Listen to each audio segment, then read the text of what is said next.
What's going on YouTube? It's your boy Vizzy. Welcome back to the channel. This is the channel where it takes on everything. It's the only way. So 3 years ago, Sony introduced the 50mm f1.2 G Master lens, promising unparalleled sharpness, bokeh, and performance. So today we're taking a deep dive to see how well this lens held up, exploring its performance, durability, and how it stands in the current market of today.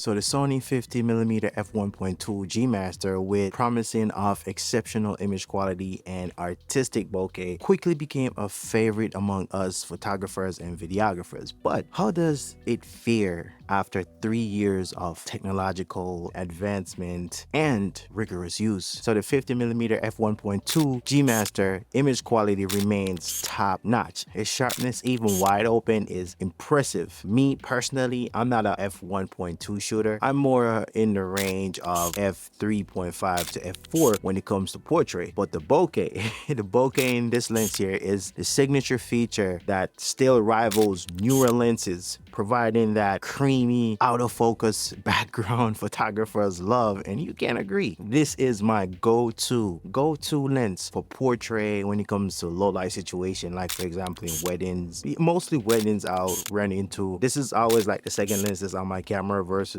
my Sony 24-70, but this is always on one of my Sony cameras. And the reason, man, is just that it's the f1.2 or f2. I can rock it too if it's really dark. So every gig that I get, from weddings to maternity or newborn birthdays, you know, the 50mm is always the front runner in my professional EDC. The autofocus is so fast and reliable that is crucial for capturing fleeting moments. And if you got kids, you know exactly what I'm talking about. Pairing it with the Sony a7 Mark IV, it's a beast when taking like ultra sharp images, 33 megapixel. So when it comes to portraits, there's always three lenses that's always in a deadlock. You know, for me, the 50mm f1.2 G Master, and also the Sigma 85mm f1.4, and you never believe it, the Sony 90mm f2.8 macro. For some unconscious reason, I always have the 50mm f1.2 on my camera. It is a true dynamic duo on the newer Sony camera because of the more advanced feature. Build quality is where this lens really stands the test of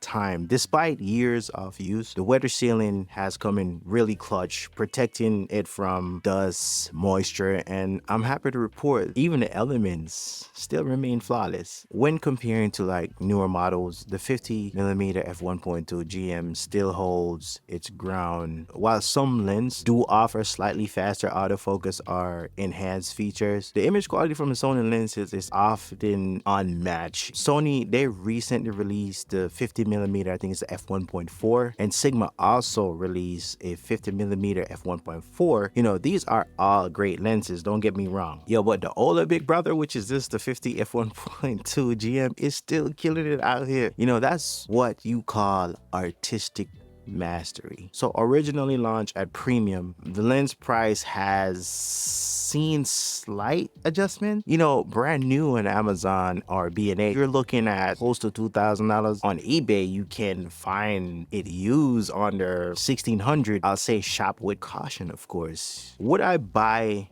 it now with all the newer options, considering its performance and durability? Yeah, I would purchase this. You know, it still remains a valuable investment for serious photographers. Not saying you're not. I know these gear can get expensive, but if you're really serious about your craft, it will pay for itself. Let me put it like this. So 3 years on, I say the Sony 50mm f1.2 GM lens remains a jewel in the Sony lineup. From its enduring image quality to build quality and performance, makes it a lens that not only live up to the initial promise, but continues to sit at high standard. Whether you're capturing portrait, landscape, or street scene, I'd say the Sony 50mm f1.2 G Master lens is as relevant and impressive today as it was at launch day. You know, for enthusiasts or professional alike, and you can agree, this lens continue to be a worthy addition in any camera bag. Thank you for joining for this comprehensive follow-up. Stay tuned though for more reviews and insight on the latest photography gear. Not really the latest, because these things are expensive. It's your boy Vizzy. Thanks for watching, and I'll see you in the next one.